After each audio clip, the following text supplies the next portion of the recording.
So like Myst, we start the game without any kind of identity of why we're here or what we're doing. We're in a house looking out at a lighthouse. Now before I do anything, I want to explain this interface because it's kind of strange, even for a Sierra game. We can move to different nodes like normal, but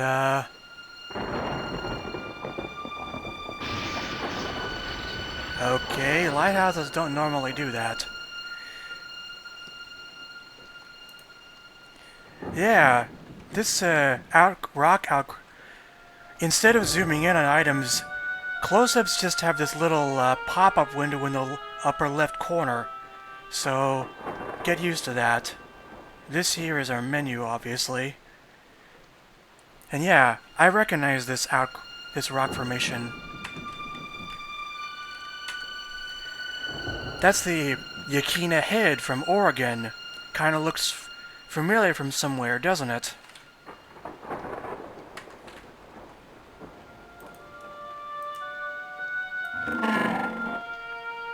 So, we have a desk, an ashtray, which I guess means we smoke.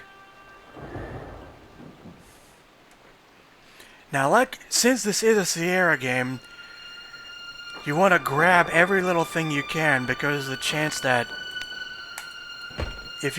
once you leave this place, there's no going back. We can't turn left here yet because we haven't done everything. Here we have a journal, and our journal, I would think. So yes, just like what it's referring to, there will be some reading, so be ready for that. January 10th, 1995. I've decided to get a house on the coast for the summer. Being away from the city will give me a chance to clear my head and get some work done on my story. I've been watching the papers and I'm going to look at a place next week. I hope it'll be the right one. I'm anxious to settle in and have some time to myself. January 16th. The house was perfect and the rent was reasonable. I can move in at the beginning of April. There's a beautiful view of the coast, and it's 5 miles to the nearest town. There are other houses here, but the coast is rugged and there's a sense of peaceful seclusion. April 14th. It's been a hectic 3 months, but I'm here at last. I unloaded the trailer yesterday, and I'm busy with the details of moving in. I took a walk by the sea this morning. The shore is mostly rocky, but there's stretches of sand and pebble beach. I found a trail to the water and enjoyed wading in the surf. This is a truly beautiful place. There's even an old lighthouse a mile or two down the coast. I'm settling into a routine and beginning to write. I've met a few locals in town. People seem friendly, but tend to keep to themselves. The weather's been cold and wet, but it'll improve by summer, I hope. Last night I was surprised to see the light operating at the lighthouse. It's an old place, and I thought it was out of service. Luckily, it's far enough away to not be a distraction.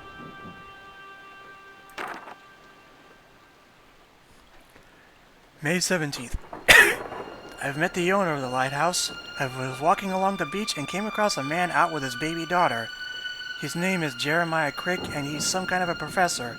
He has purchased and renovated the lighthouse. He seems to be a fascinating character.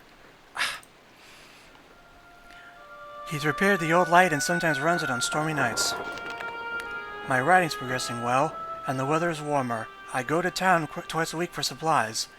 I saw Dr. Crick last Friday. He was with his daughter again. He calls her Mandy, but her real name is Amanda.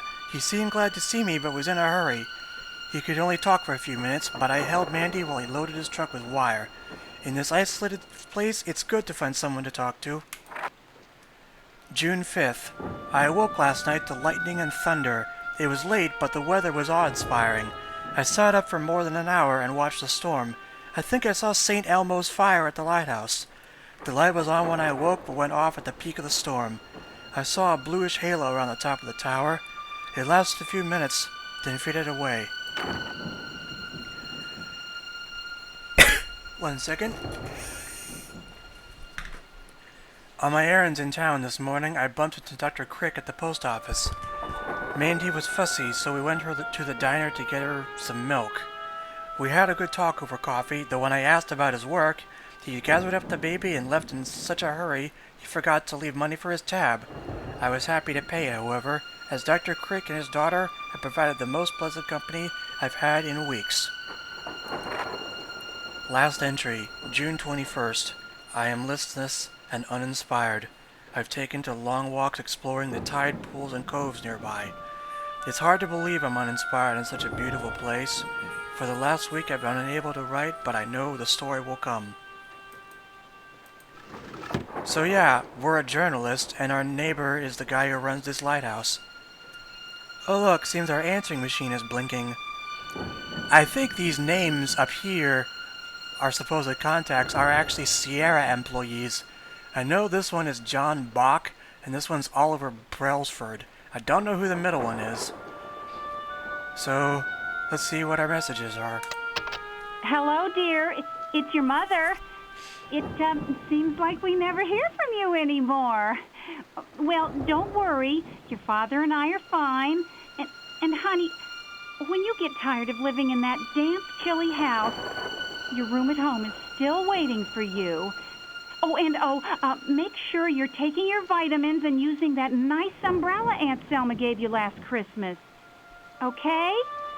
I love you. Bye. Hello? Remember me? Your editor? You're not answering your calls, are you? I'm getting tired of talking to a machine. I thought you'd be home writing, but apparently you're not. You know, I can't send out that advance until I actually see some of that story you're working on. Call me back.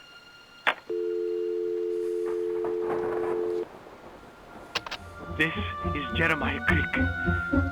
Something has happened. Something horrible. I have to leave immediately. I don't know how long I'll be gone. Amanda is here at the lighthouse. I don't want to leave her alone. Please come right away. If you don't hear from me soon, it will mean that I have failed. And then... Oh, God, I just can't think of that now. There is no time. I have no choice. Please, you're the only one who can help me. Come now. Uh-oh, it looks like Dr. Crick's in some sort of trouble. Best I can tell, he wants us to come over to his place to babysit his daughter because... Well, yeah, I mean, you never want to leave your baby at home without someone to look after them. Now we can pan over here. This is our bag of holding. I'm not going to say what kind it is because I want to be gender friendly around here. And, well, if our overprotective mom wants us to take her umbrella, I guess we should. And like the close-ups in the lower left, interacting with an item is in the lower right.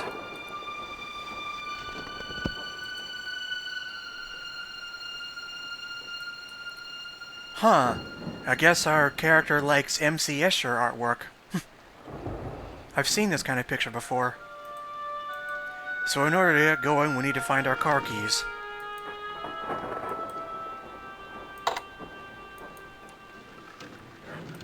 Before we head out, I want to say the graphics are nicer than when I originally played this on CD. Because originally, the video had these nasty interlaced black lines on it instead.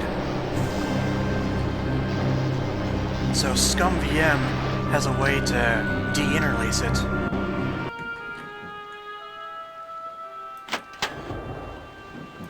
Got the keys on the car, and we're off.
Well, great. It looks like whatever the doctor was doing knocked out the house's power, too.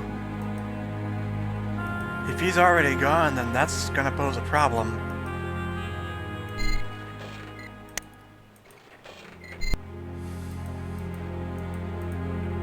Hey, Doc, are you in here?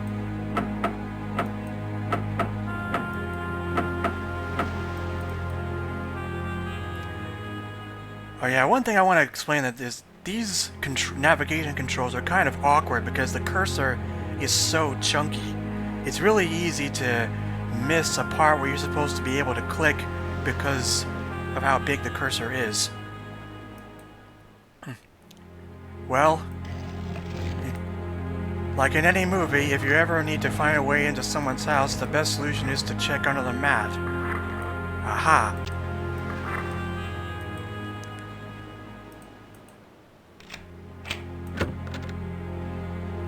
Well, I guess we should fix the power first. No sense wandering around in a blacked out house, right?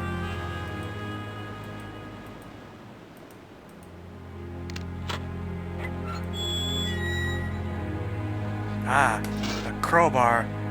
No one should be without one, at least in video games. For once, a fuse box is actually simple to fix. No fuses or puzzles required. You just flip the switches and... Uh-oh, there's something wrong with that one. I guess we'll have to keep it in mind for later.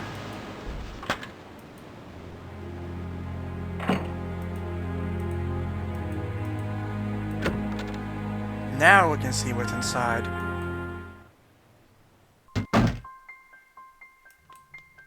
Well,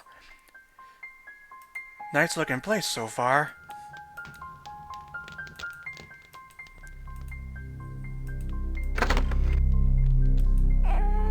Well, there she is. There's Mandy.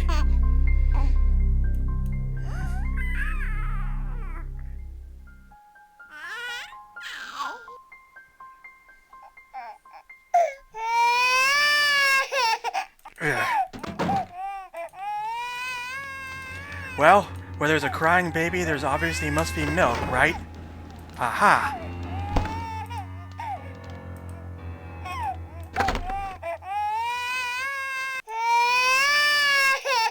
There you go.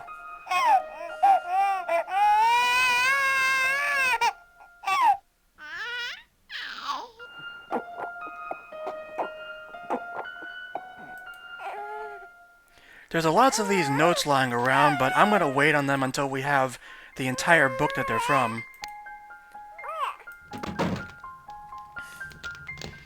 And since it's a Sierra game, you want to grab every little thing you can.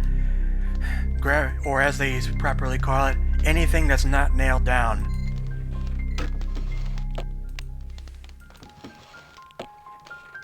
Hey, a compass. A compass that actually works. Let's keep that in mind for later. You never know when you'll need it.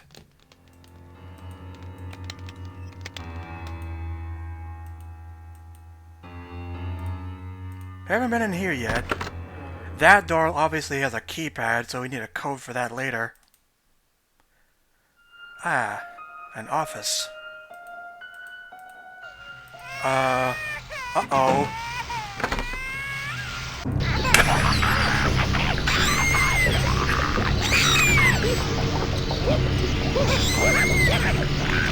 Okay, what the heck was that?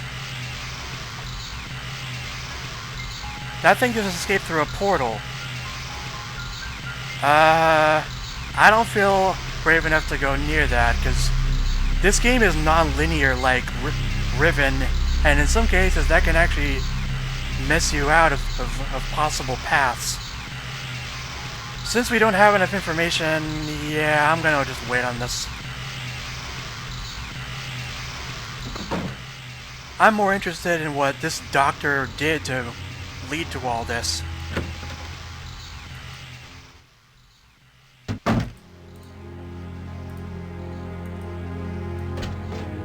Huh, looks like Dr. Crick was about to send something, but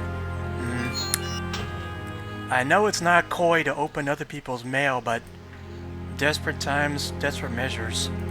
Wow, look at our car. This is like an 80s Cadillac or something. This is what happens when you try to open it. Yeah, it's just another way to quit the game.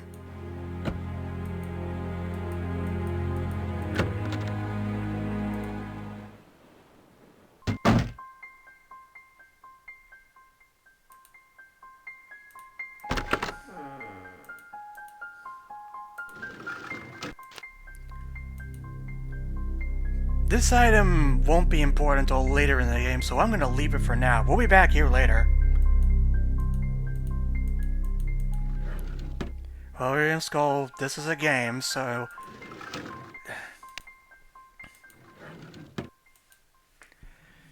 Sydney Rubens, attorney at law, 12345 something road, Seattle, Washington, 98666.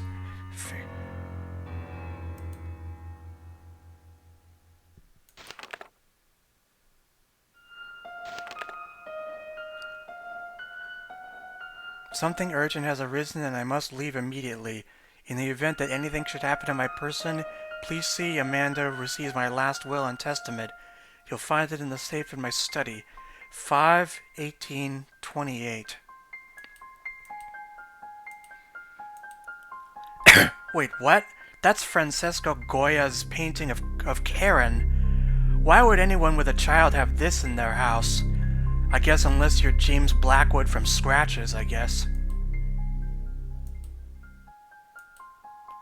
I don't know what this one is.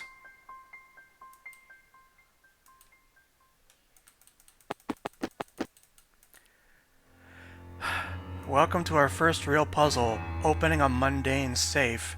Now I'll be honest, I hate these kinds of locks. Combination locks never work properly for me in real life, so... I kind of know how to open this properly, but it's very frustrating.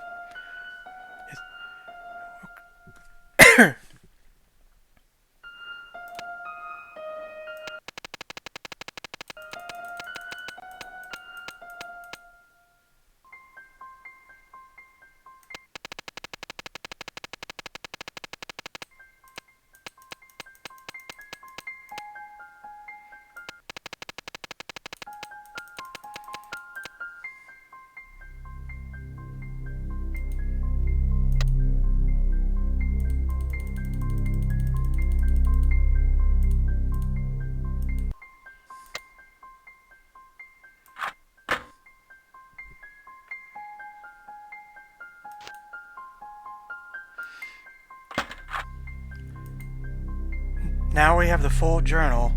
We don't have all of it, but most of it. This one's voice April acted. 12, 8 a.m.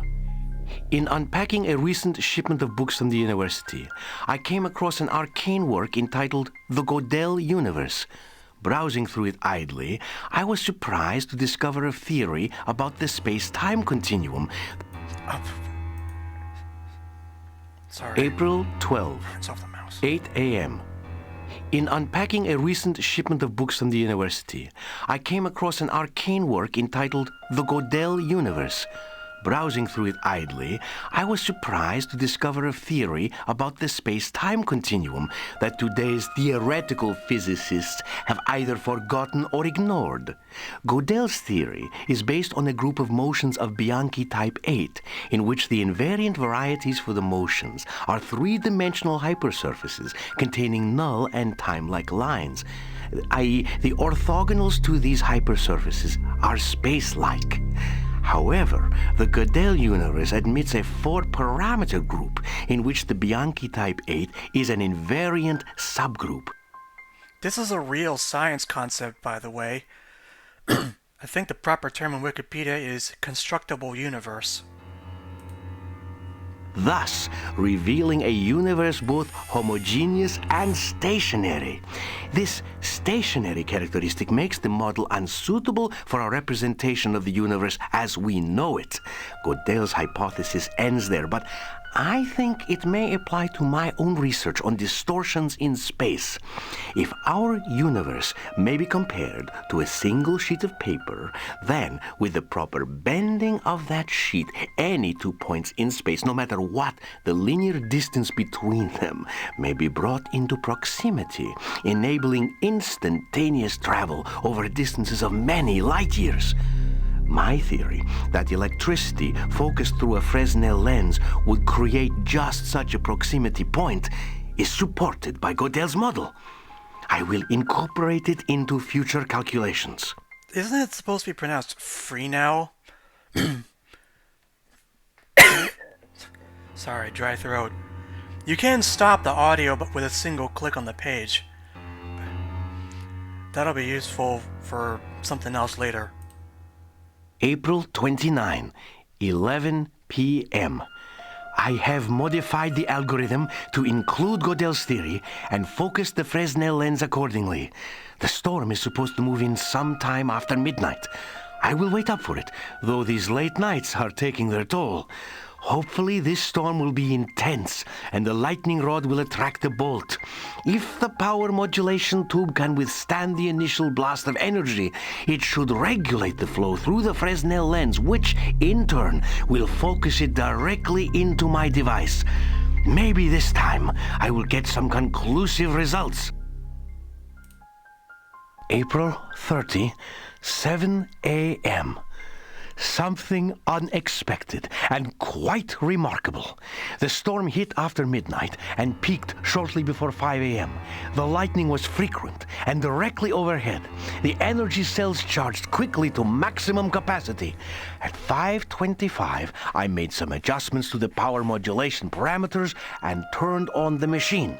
The Fresnel lens focused the massive waves of energy passing through the device, and as I had predicted, a distortion in space occurred before the device. To my amazement, the distortion began to deform.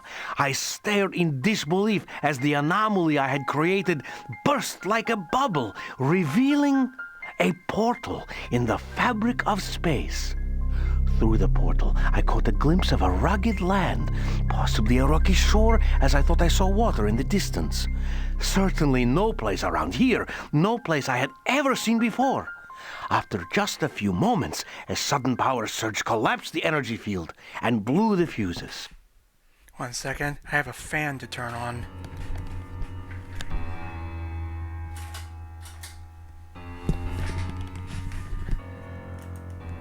Stunned by what I had seen, I sat in the dark, thinking and listening to the diminishing rain. Amanda's waking cry finally brought me to my senses. I do not understand what I have witnessed. The only explanation I can devise is that if indeed our universe is as a single sheet of paper, then there may be other sheets or universes layered with our own. If the portal caused the space-time continuum to fold, another universe may have been crumpled up alongside of this one. I must continue my experiments in this uncharted territory and hope for enlightenment somewhere along the way. My first task will be to modify the energy consumption so that I can control the gate and increase the time it stays open.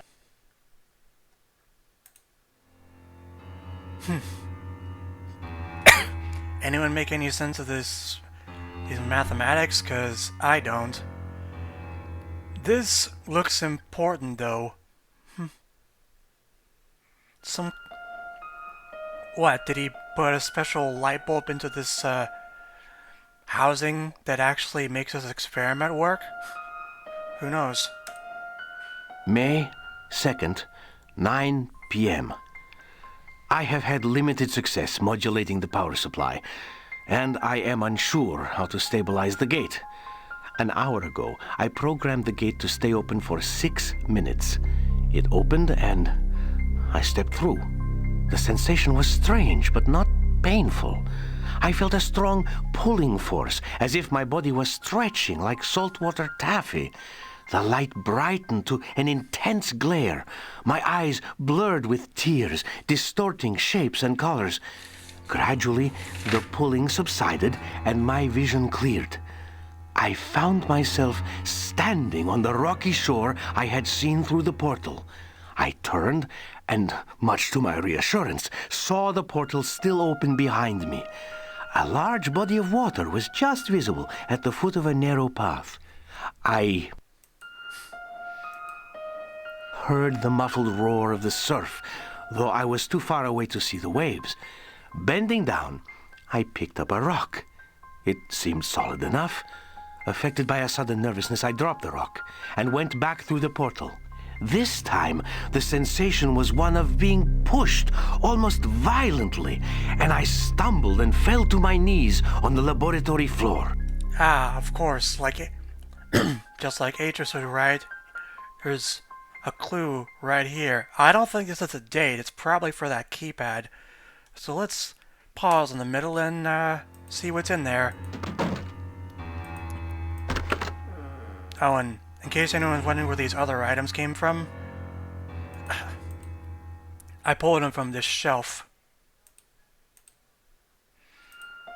I skipped over something else. That little drummer toy I had, it had a wind-up key in the back, and it also fit this bird.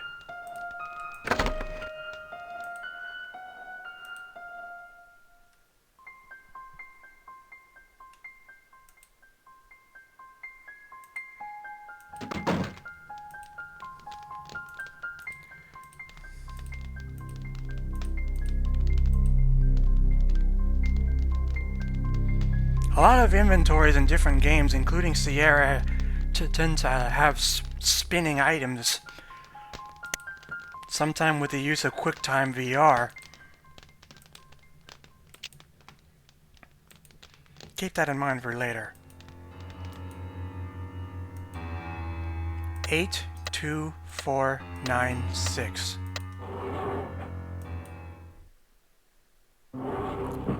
Whoa, quite some setup. Well, this looks like a generator, so we better start it up.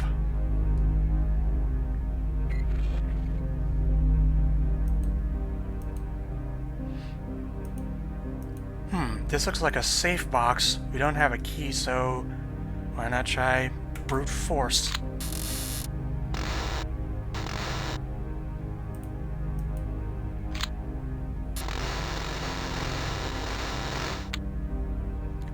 Oh hey, it's one of those mysterious bulbs. Let's take one. There's only 2 of these left, so I got a feeling running out of them would be a bad situation. Oh yes, because this is a newer version from Sierra, you can make the cursor highlight, and they have a hint system too.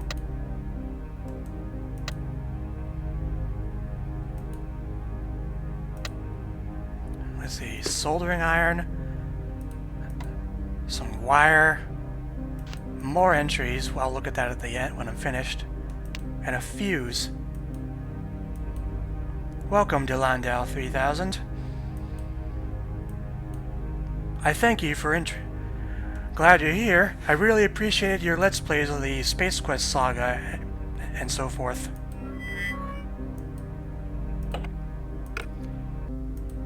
Whatever Dr. Crick was doing must have messed with the power supply, so we gotta fix it.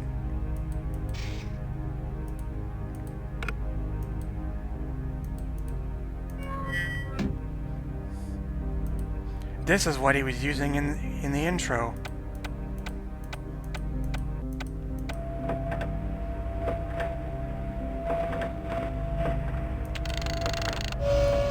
Whoa! Now that's nifty. A light bulb on an elevator. Let's see what this computer does.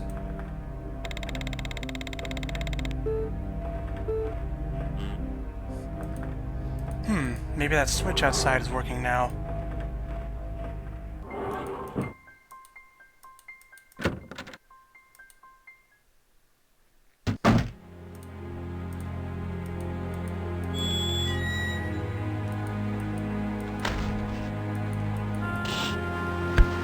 Yes, it is. Good.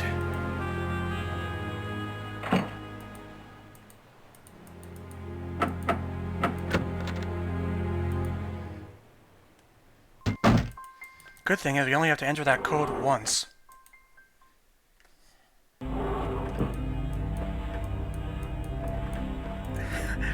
This is where I feel like they were taking pot shots that missed directly, because rather than finding a key in a treasure chest to open this lock, you just have to bash it with this crowbar 3 times.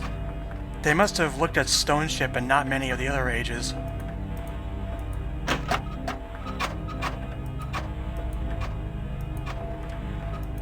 This game came out a year after Space Quest 6 and another year before the Chainsaw Monday, so Sierra must have been on its last legs by that point. 1996 is when this was released. Okay, so this tube is burnt out, so let's replace it with a new one. I wonder if it works normally. It was on regularly when we started. Dr. Crick said there was a lightning rod on the roof, so I guess this plugs into it.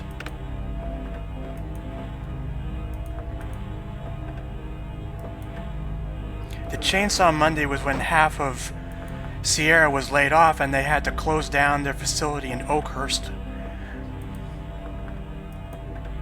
I only knew that because of the Landau 3000.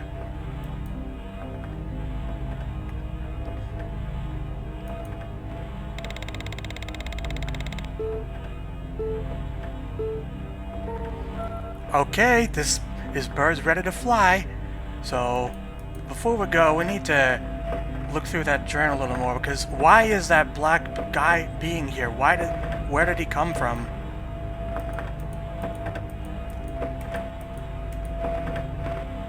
May 11, 3 p.m.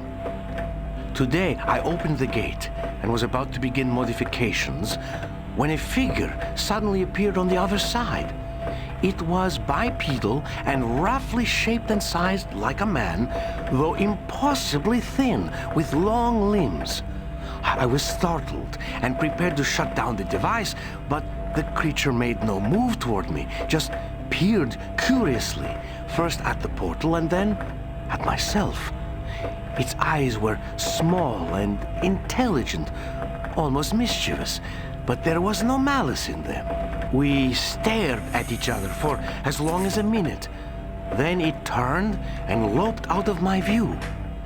This visitation confirms a growing suspicion that I have discovered some kind of parallel universe, for the creature is of a species not to be found upon this earth.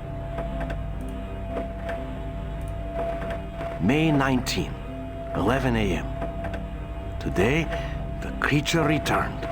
He approached the portal cautiously, sniffed it, then reached out with a finger as black and gnarled as a burnt twig. Testing the limits of his boldness, I beckoned him to come over. In a single bound, the creature was through the portal. He crouched before me, looking like nothing so much as a giant spider. I noticed strange geometric tattoos on his chest and upper arms. I watched him carefully for the duration of his visit, but all he did was peer inquisitively at the equipment. Twice, when a particular device caught his interest, he glanced at me, as if asking a question. His behavior almost made me laugh, as his furrowed black brow and tapering fingers made me think of a monkey exploring a new cage. Hang on, let me...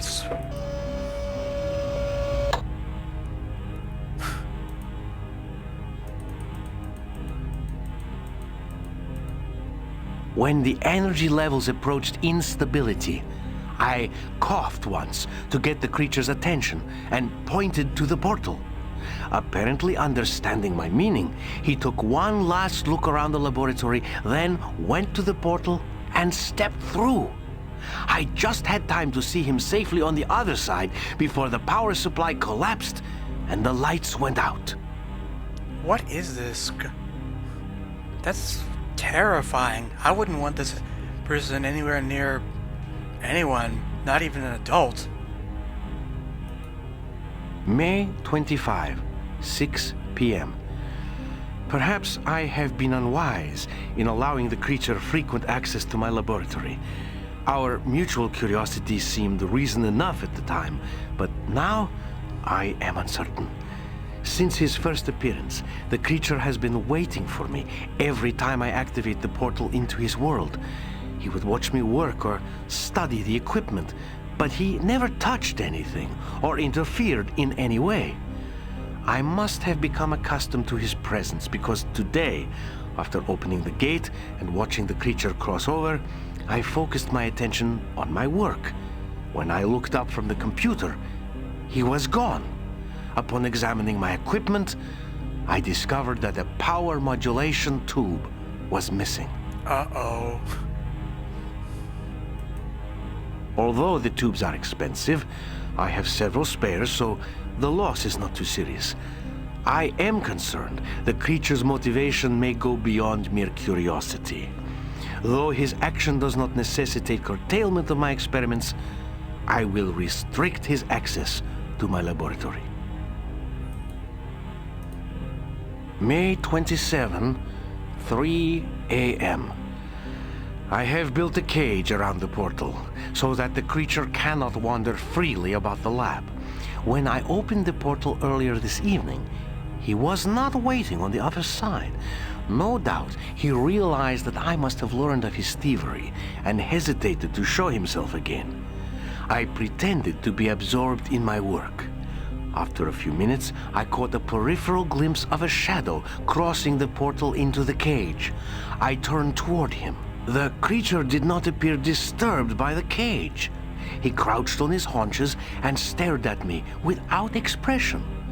Though I felt uneasy, I forced myself back to work. The minutes passed slowly. Finally, it was time to shut off the power to the gate. When I reached for the switch, the creature leapt across the portal. Obviously, he understands some of what I do and knew his escape route was threatened.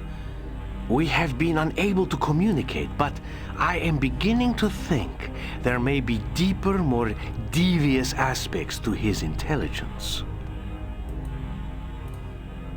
June 14, 2 p.m. It has been over a week since I last saw the creature. He has returned less often since I built the cage over the portal. I am continuing my work to stabilize the energy field, thus far without success. Now that I am not constantly watched by the creature, I have a revitalized energy, enabling me to work straight through most nights. The lack of sleep makes me irritable, a mood that must be contagious, as Mandy is unusually ill-tempered as well. I'm sure our new neighbor must think us both a bit peculiar, though our infrequent exchanges have been pleasant enough. Since Diana's death, I have had little interest in such things as friends. Perhaps that is not entirely healthy, though now I have no time for such thoughts. I digress, probably due to my long hours. Hopefully, soon I will have results to show for my labors. A hyper-intelligent man neglecting his child. Where have we seen that before?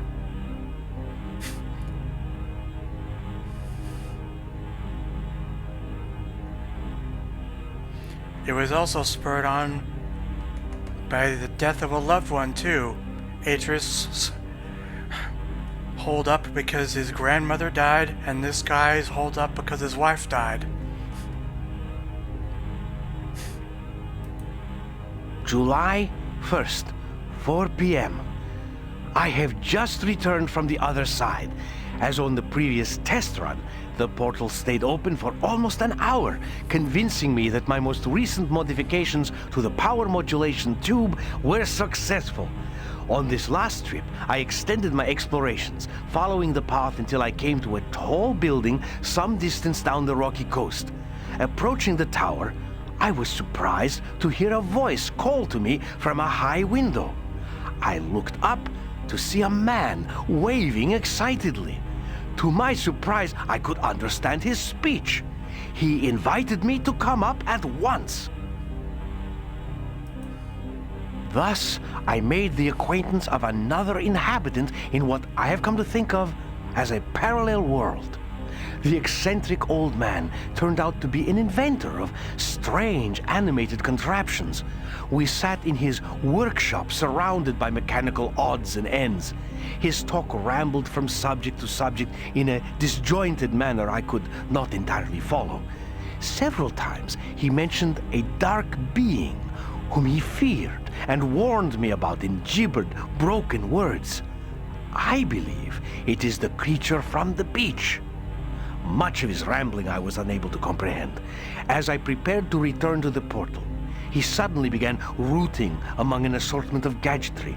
After a few moments, the inventor revealed an intricate decorative box. To my surprise, he pressed it upon me with the utmost urgency. The inventor is obviously deranged, though his inventions indicate genius as well. His strange behavior made me fear for my safety. I felt a sudden, urgent desire to return to the portal, and so, thanking him for his gift, I departed. The return to this world was uneventful, but I am troubled. Just what was the inventor trying to tell me? I have examined the box closely and have opened 2 of its inner panels, but I am unable to continue further. This picture is important. It's related to the box, but I was going to save it for when we come back here at a later time. July 7, 11 p.m. A breakthrough. I added a new parameter which eliminated the instability factor. The equation now allows for the possibility of a permanent gateway, stable for an indefinite period of time. I am feeling ill, and I am afraid my lack of sleep is clouding my judgment. The final modifications on the equipment must keep until tomorrow morning.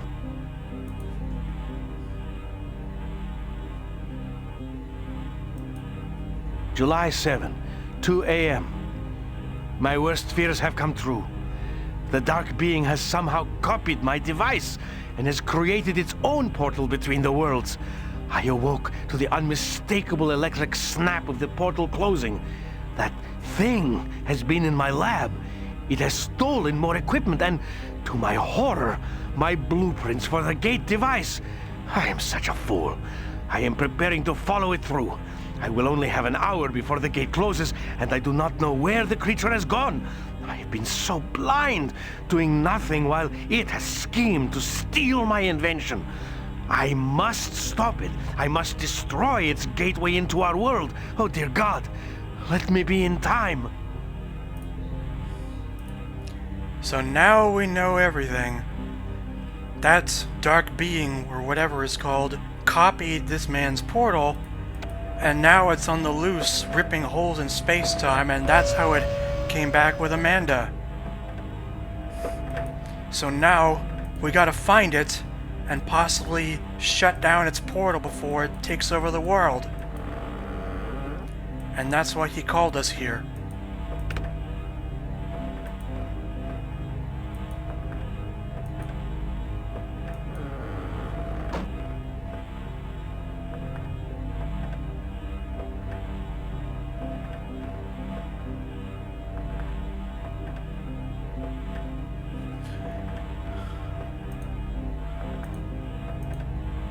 Oh, from here we can actually get more angles on the lab. This was the cage he built, it seems. But then, why is it open?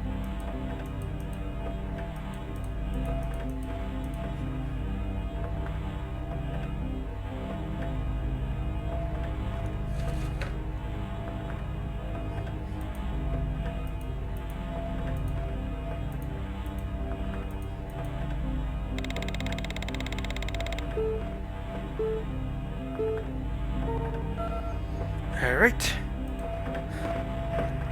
Let's go, baby!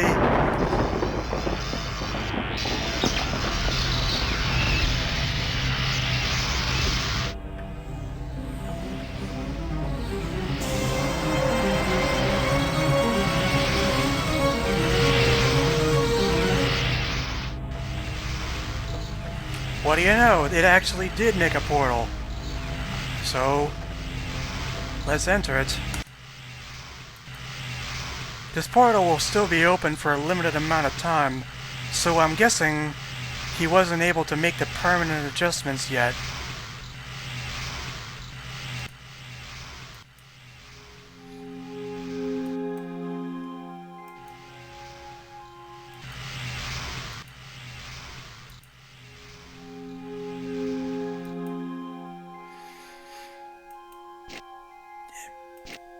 And when I say we need to pick up everything, that includes little rocks, because those come in handy for a puzzle later on.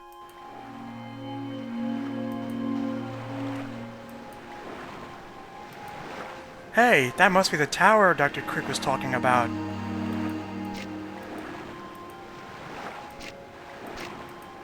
You want to grab as many as you can, at least 2.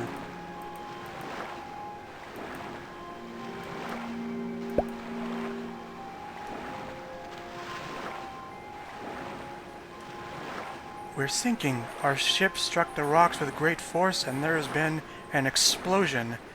We're in thick fog somewhere south of the temple. Somehow we're off course. We were making for Martin's Roost when we struck this uncharted reef. Our last known location was 20 degrees north, 118 degrees west. Help us if you can, but I fear our end is near.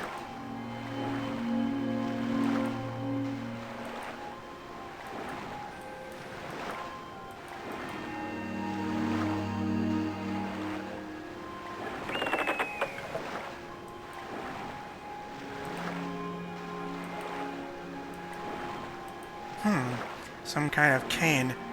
I'll let you in on a secret. If you took the portal the dark being went through, he bashes you on the head with this and dumps you on the beach.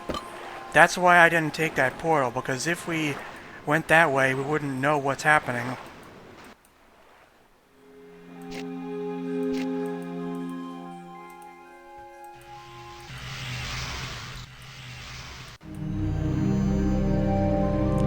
Wow, what a piece of work. It almost looks like Adobe.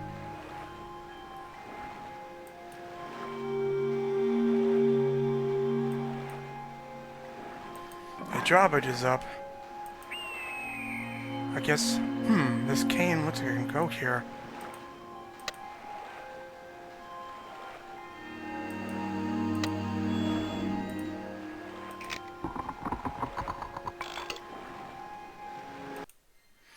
So to lower this drawbridge, we need to maneuver this metal hook through this maze of lines in order for it to pull up down there.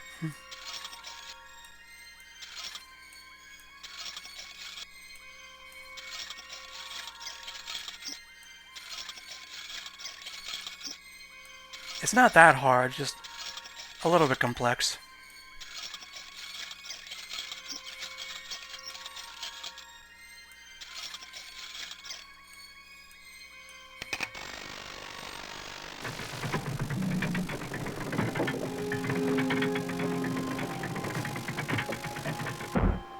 You'd think there'd be some kind of doorbell or intercom to let Martin know that we're here, but...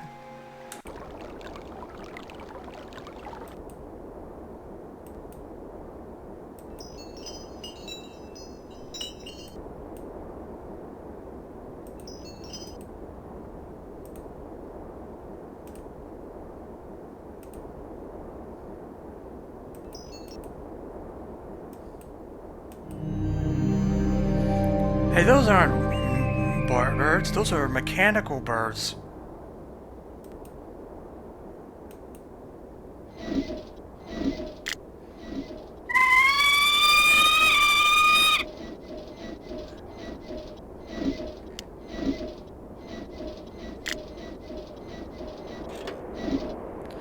Uh-oh, I think the security system doesn't want us here.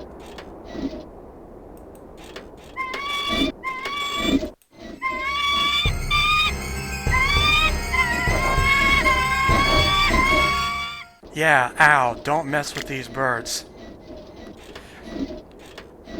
Now for a Sierra game, they're actually kind of generous with these puzzles. They give you alternate solutions. Because one way to get past this is to throw a rock at one of these 3 times. But you would need 9 rocks to take down all of them, and that takes too long. The other solution I find to be typical of Sierra's moon logic. There's a clock here, and we have a bird.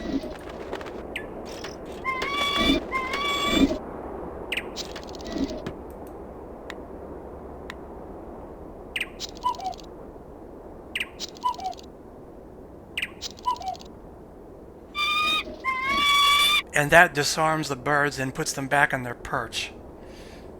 Yeah.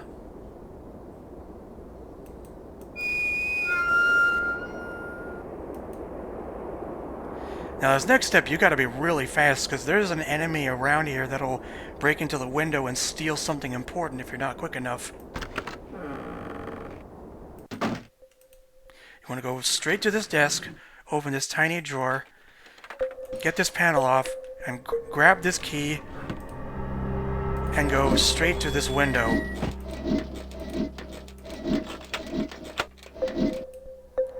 Uh-oh. I'm guessing Martin didn't live that much longer after Crick saw him. This is a key to his puzzle box. It'll make sense later. But, I think that robot did something to him because people don't decay to skeletons in a matter of days.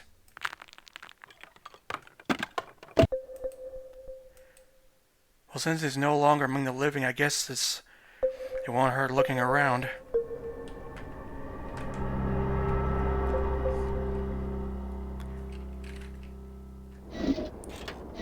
This is one of the alternate solutions in how you take out the hawk.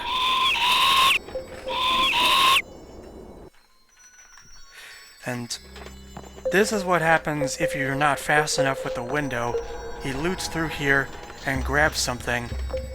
You can get it back later, but it's quite a pain in the neck otherwise.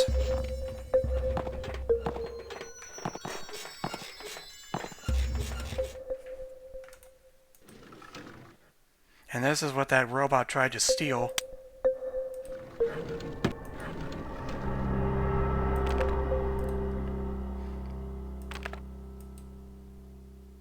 Wow, schematics and everything.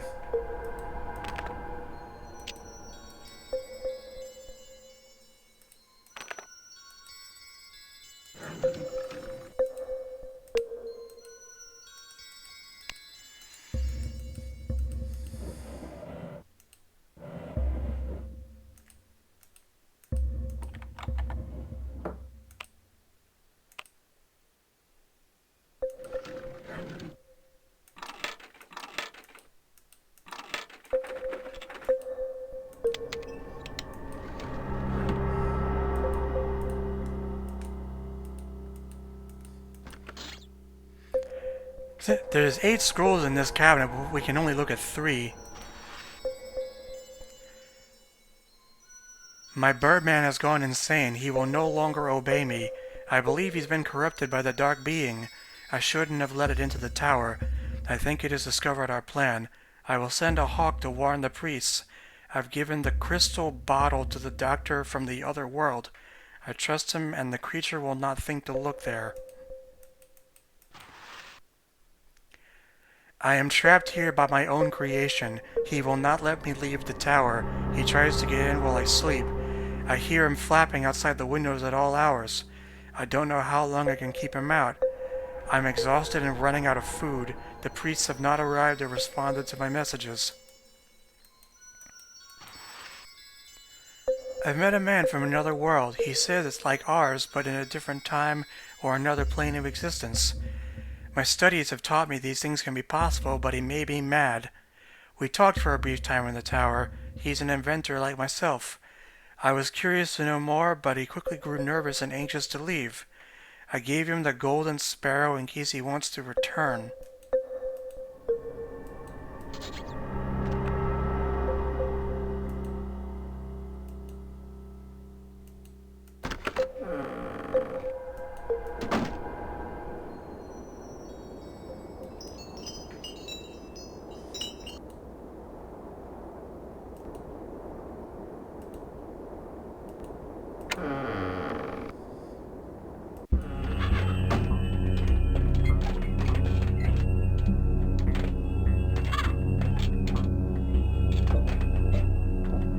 1 second, guys.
Sorry, YouTube was malfunctioning. I had to cut the connection to that. I'll re-upload the VOD when I finish with this.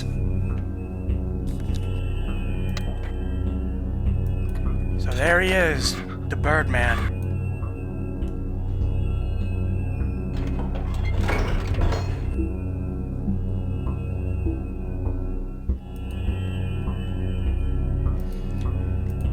So he's locked us out, and we need to get in there. Well, if we can disable those bird robots with a rock, we could do the same to him. Now you gotta be really fast here, again, otherwise he'll just close the gate again. One for the head, and one for that lever.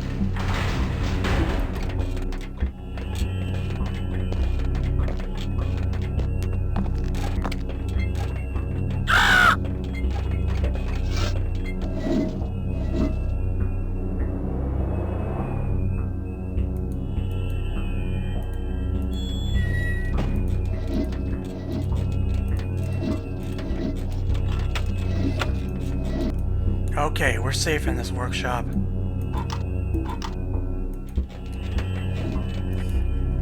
If you didn't lock the window, this guy would smash this remote and have to stick the antenna back on.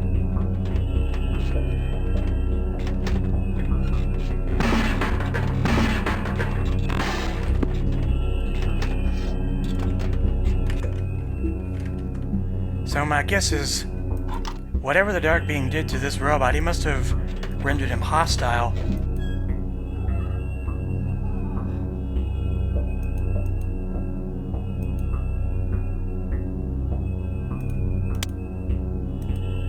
So we gotta fix this thing. At least it's not as complicated as that data quarter puzzle in Space Quest 6. Ha ha ha.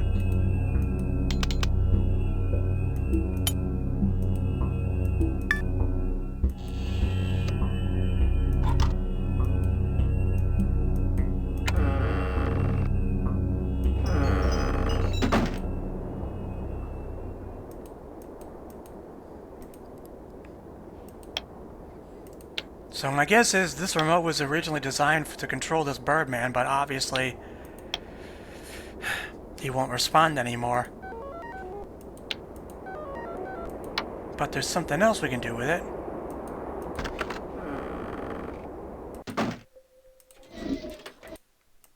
There's a ladder up here, and it has an antenna.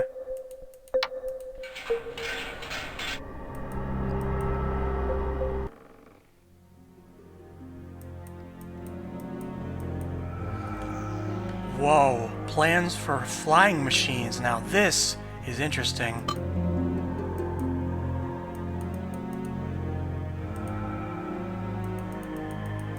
I think this is the point where this game actually starts coming into its own and streams further away from Myst, because I've never heard of any kind of... I don't think that Dunny ever made flying machines. I know there's one area we can look up.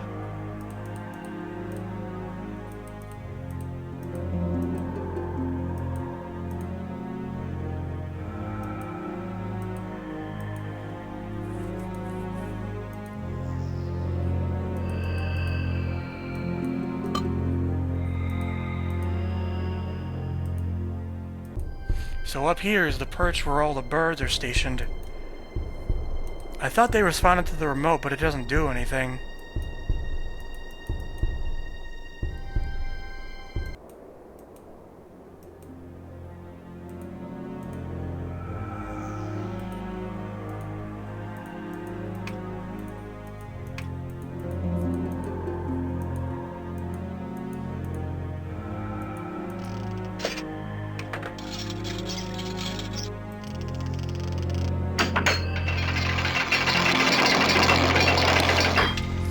Wowee, look at this. It's a literal mechanical bat. But if we want to use it, we have to get this meter to the blue zone. And you do that by rotating this crank clockwise 11 times.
Should do it.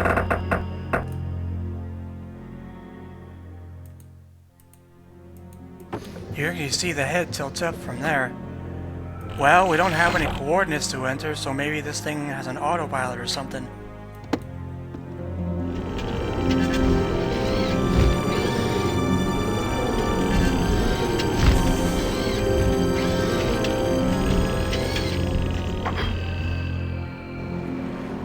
I want to note, by the way, that when we came through the portal and when we get out here, when I initially played this on CD, there would have been a disc swap from 1 to 2 and then back to 1 here. Thank you, ScumVM. Wow, that's just majestic.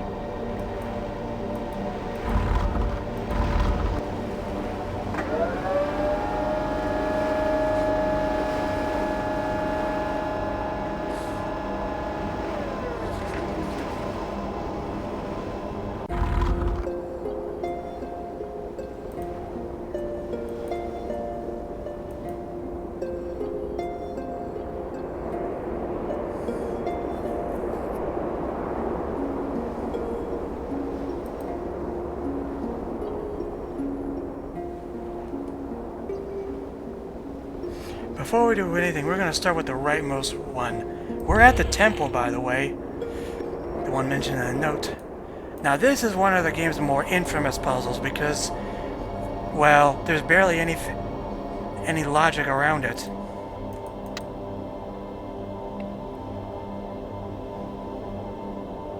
This is all you get. The only logic I can think of with this is that you have to count how many times you ring this wind chime and then enter it with this one. But that's just my own theory. Because it reacts to how many times you ring them.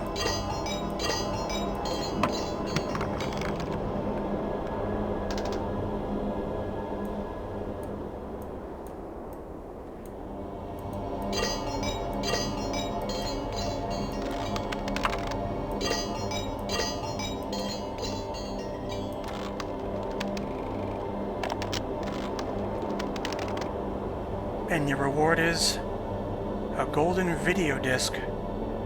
Wonder what's on it.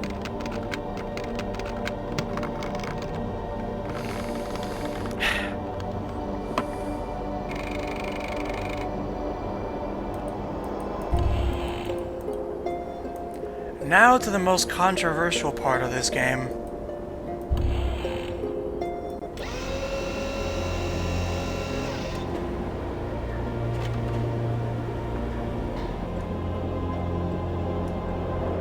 I am Lyral, guardian and sacred ward of the temple.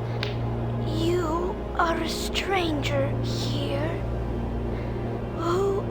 Who are you? Are you a priest? Are you a friend? Did you bring me shells and pebbles? What is it you want?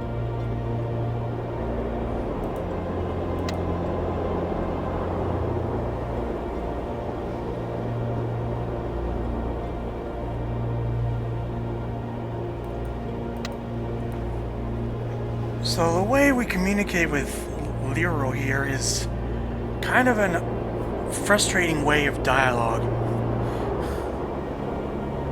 I'll explain in a sec. Well, she asked for shells and pebbles, and we have some, so let's give them to her.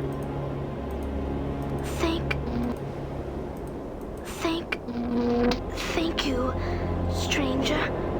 The priests used to bring me presents like these. Sometimes I make things to pass the time. These will be perfect. Look to the skies. So, how this works is, Lyral has a cycle of 4 or 5 generic lines each time you click on her. But if you try to leave... Wait! I know more. And then after you try to leave, then she'll go to the next new line. I am alone here. It has been a long time since anyone has come. Tell me, have you seen the temple priests? I see you have not. No new shells for little Lyral. I fear something bad has happened. See, the game is trying to get us to sympathize with this little girl because she's in a wheelchair that's mounted to a rail, which means she can't leave this temple, and she's also an amputee if you look at her legs too. But the way this voice acting is so slow and bogged down with machine noises, it's really hard to take her seriously. Wait. There is more I could tell. Let me tell you about the priests, and perhaps you can watch for them on your journey. You can stop her dialogue with a single click. So these people were the priests, so let's show this to her. This means they are dead. They will never... Oops. This means they are dead. They will never return. I am alone here, with no one to help me. No pretty stones for Lyral. Nothing but tears. Nothing but tears. Well, to save you all the trouble, I have a save games for when she's done with her conversation. The gist of what she was trying to tell us is that there were temple priests that created some kind of weapon, and it's split into 6 pieces. But they never came back because they died in that shipwreck. But then, what about the world we're in? What's on this disc?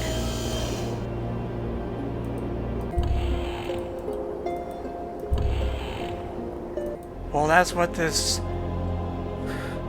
dimensional imager is for. You can knock on these to get her attention.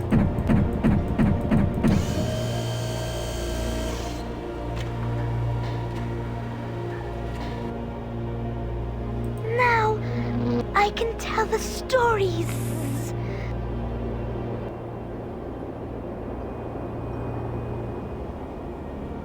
I am Lyra, guardian and sacred ward of the Temple of Ancient Machines.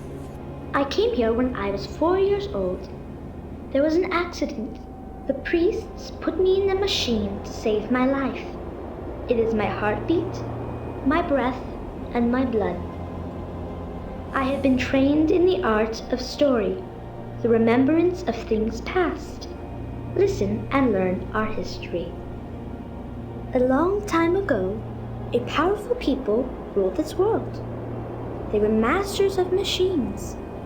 There was nothing they could not build in their factories. No obstacle nature put in their path could defeat them. But their blind desire for progress became their doom. The world became polluted. The animals died, and the ocean stank. The sky became yellow. The sun shone through a sickly haze. Finally, the land itself died. All but the strongest and most isolated perished. Disease and famine consumed them. Those who remained lived only to survive, and the old ways were lost. Many died during this dark age, but a new philosophy was born. Holy men gathered together and built this temple. These priests, realizing the error of past ways, sought to integrate the ways of nature in the resurrection to foster rather than exploit. This acorn of thought took root and grew a philosophy of life which spread its branches over every aspect of the new time. This temple is a storehouse for what little remains of the old technology, a sacred place in which to carefully study the remnants of dead age. It is hoped that with wisdom and caution, some of the ancient ways might be incorporated into the technology of today. The priests scoured the lands and brought the old machines here. Generations passed. With guidance from the temple, the people developed natural sources of energy. Slowly the land recovered, and the people regained their sense of purpose. Life improved, balanced in a carefully maintained harmony with nature.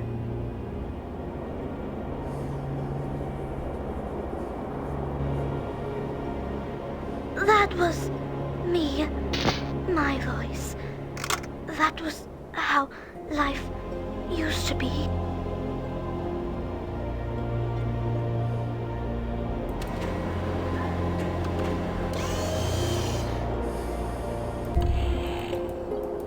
So what happens next is that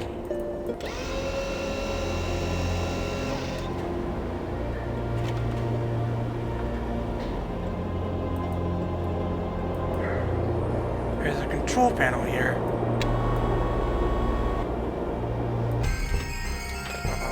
Hey, look who's back.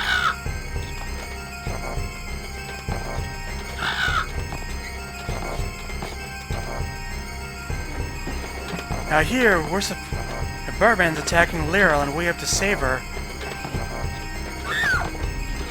If we don't, the sequence just repeats. So we have to wait until he's directly under the magnet. He has changed. When Martin built him, he was good. I will keep him here, so he won't hurt anyone else. Maybe in time I can repair him. Perhaps he can be a companion for me. Thank you for saving me. I could not have stopped him, by myself.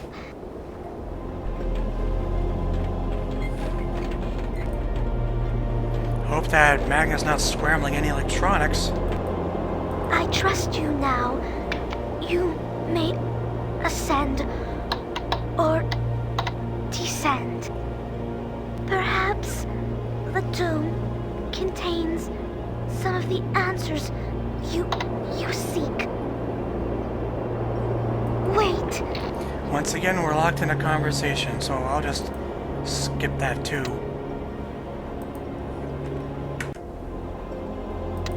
Short version is, even the priests don't know anything about the dark being, but he's taken over the volcano and converted it into a kind of factory that's polluting the water and air around it. So that's where we have to go in order to defeat him, and to do that we have to find the 6 pieces of the weapon that were made by the priests, who were going out in a ship to try and put it together, but because of that wreck they weren't able to. So that is our mission. This is our mission for the rest of the game. Descend to the room of the ancient machines.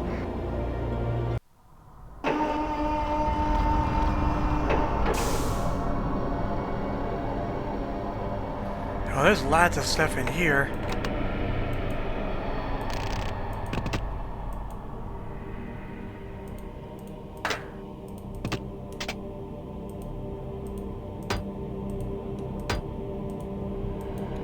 Aha! A schematic. So this is the weapon we must build. These are all the pieces we have to collect, and they're scattered all around this parallel world. Ah, more coordinates to the volcano. Remember those. We're gonna need them somewhere.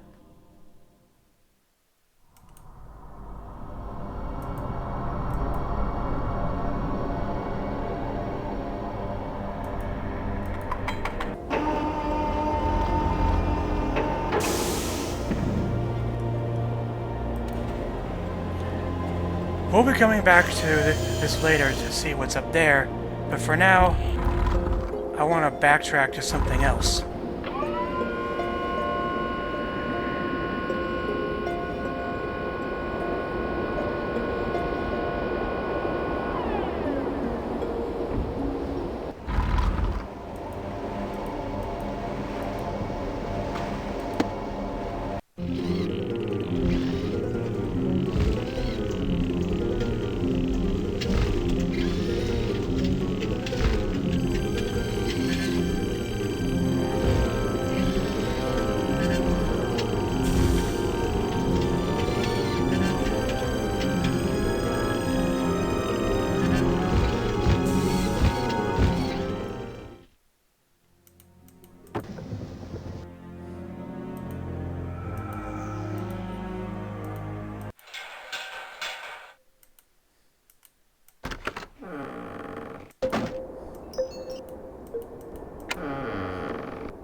Who would have guessed there was another path here? I certainly didn't. There's a submarine in here too, and we have to open that gate for it to be able to launch.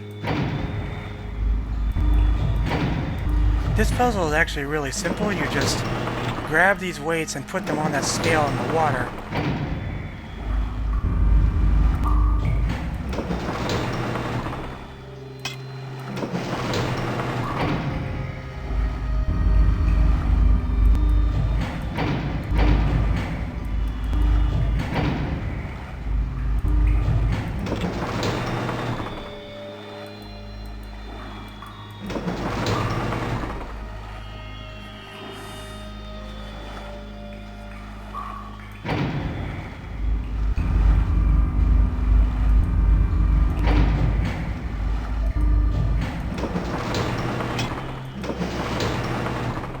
Finally, we raise this little loop of metal.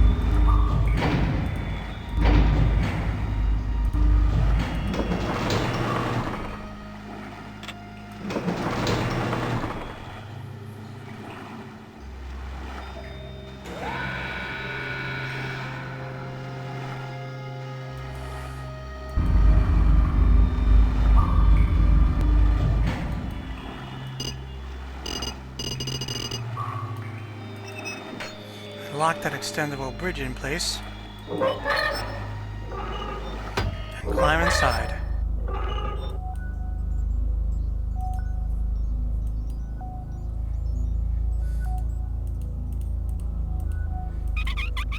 So if the Birdman took this throttle, it would have been a pain getting it back.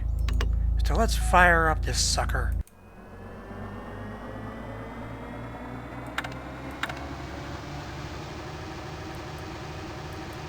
First order business, obviously we need to pressurize this thing.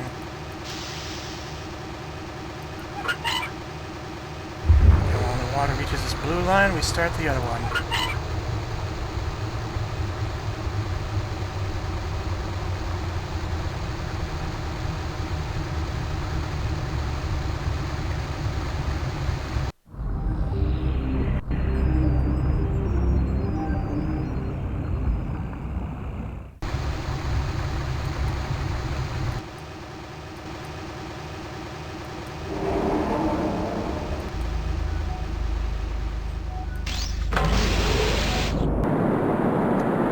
Very Jules Verne, this submarine.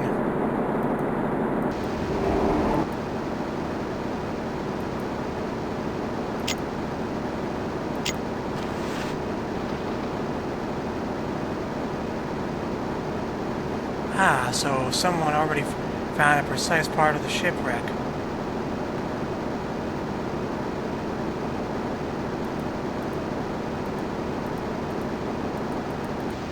There's only so much power this ship can generate, so you have to turn one system off and turn another one on in order to switch it. This is our navigation computer. This is where we can set destinations we want to go to.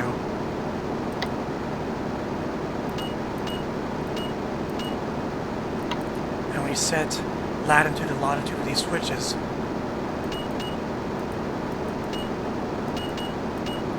And if we get it right, a symbol appears on the map confirming we can go there.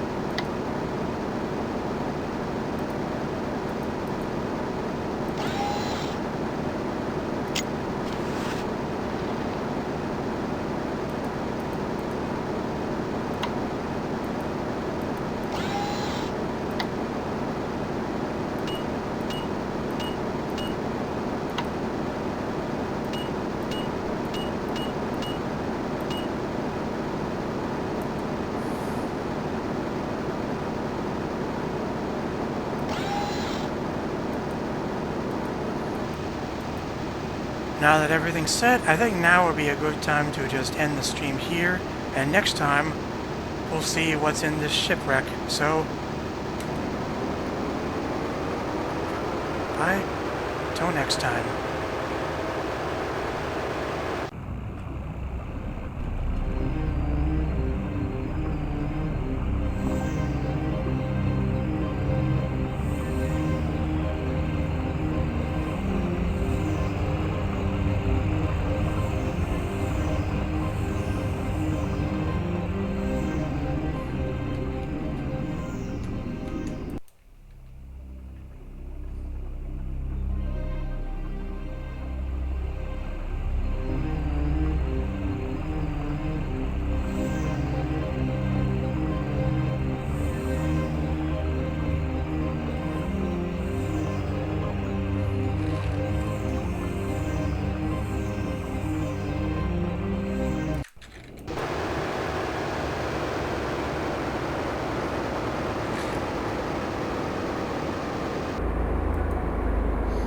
And as a bonus, these are concept sketches of what Lyra would have looked like if she was an adult, as they originally planned.